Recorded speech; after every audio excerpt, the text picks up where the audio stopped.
Charles Oliveira just finished Gamrot with a face crank in round number 2.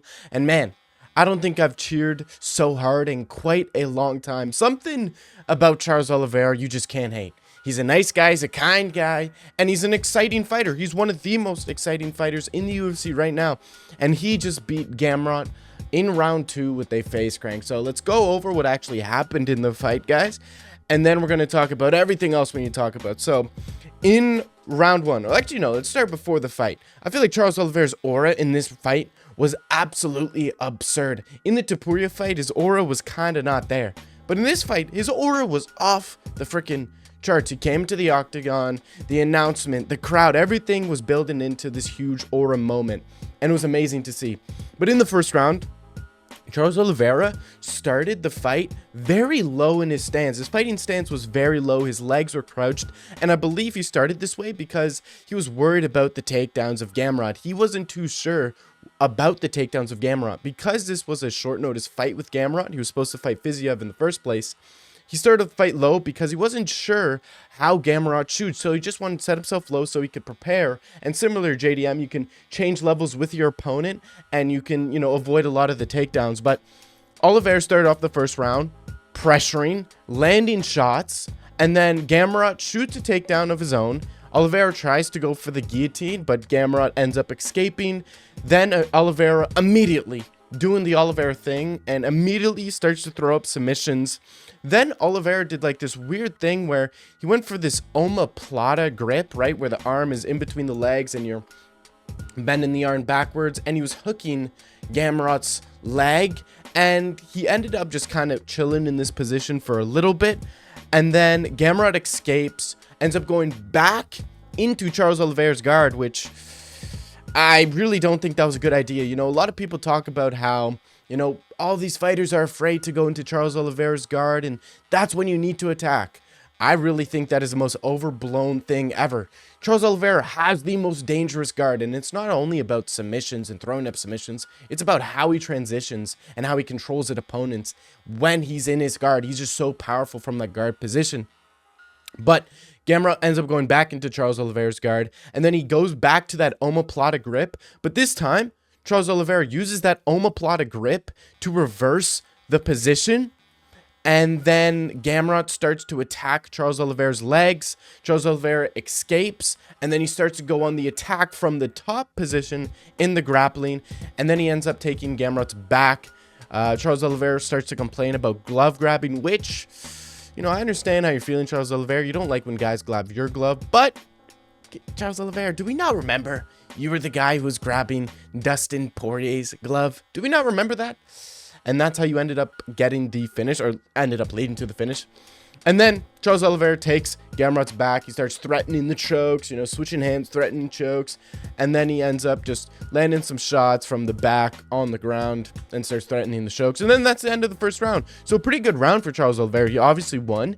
He was looking good on the feet and on the ground. And he was actually exceeding my expectations on the ground. I thought Gamrot would be able to scramble a little bit more, but he kind of just got stuck in like interesting jiu-jitsu positions. I don't know how to describe them, but I feel like an omoplata, I feel like that's like something you would know how to escape as like a super high level MMA fighter. But maybe it's different. Maybe Charles Oliveira was doing something really weird, but I don't know.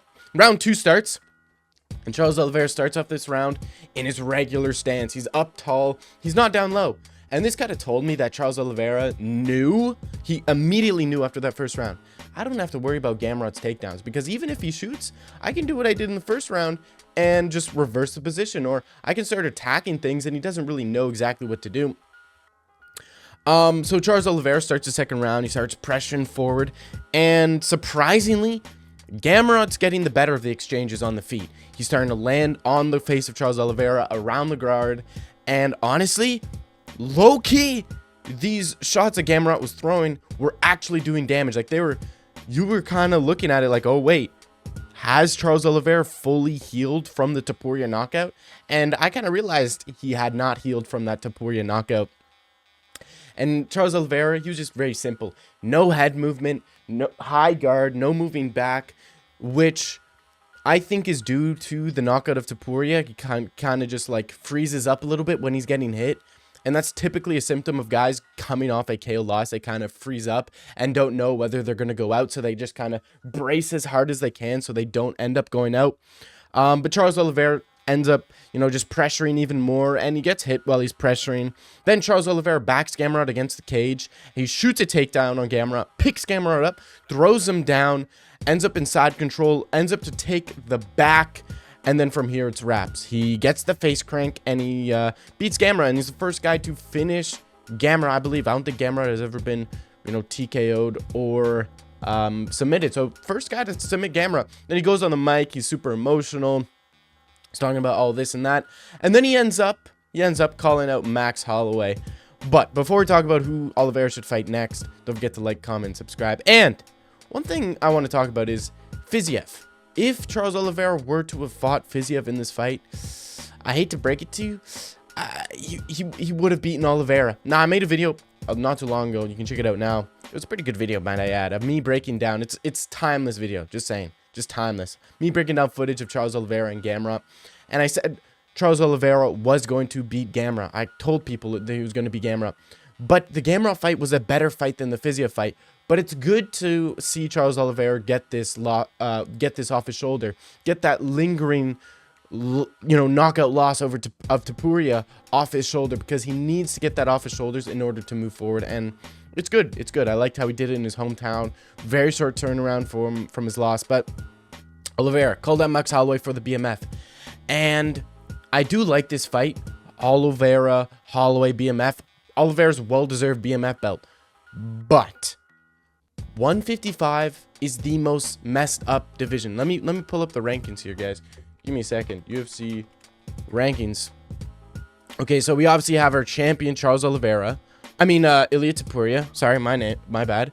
Then we have number 1 contender, Islam, but he's not in the division. Then we got Arman, Max, Oliveira, Gaethje, Hooker, Pimblett, Gamrot, Dariush, Fiziev, Moicano, Chandler, Saint Denis. Okay, so Arman is fighting Hooker. Holloway was in the works to fight Paddy Pimblett, right? And then right under that, you have Oliveira and Gaethje. Gaethje's allegedly fighting Topuria. And then, you really have nobody until you get below Gamrot in Beneil Dariush. So does Oliveira fight Holloway or does Paddy fight Holloway? And then if Oliveira fights Holloway, then who does Paddy fight? And if Paddy, it's just a messed up division right now. So what I would do is I'd do Ilia versus Justin Gaethje. No. Honestly, I'm going to give you 2 scenarios. An idealistic scenario and a realistic scenario. Idealistically, okay, we have Ilia sit out. We do Gaethje, Pimblett. We have Arman, Hooker. Then we do Holloway, Oliveira, BMF. That is idealistic. Now, the realistic ones are going off the rumors and everything. We have Topuria, Gaethje. Then we have Arman, Hooker, Paddy Pimblett, Holloway, which leaves Oliveira and the guys at the bottom of the division. So I would probably do Oliveira. Hear me out. Oliveira versus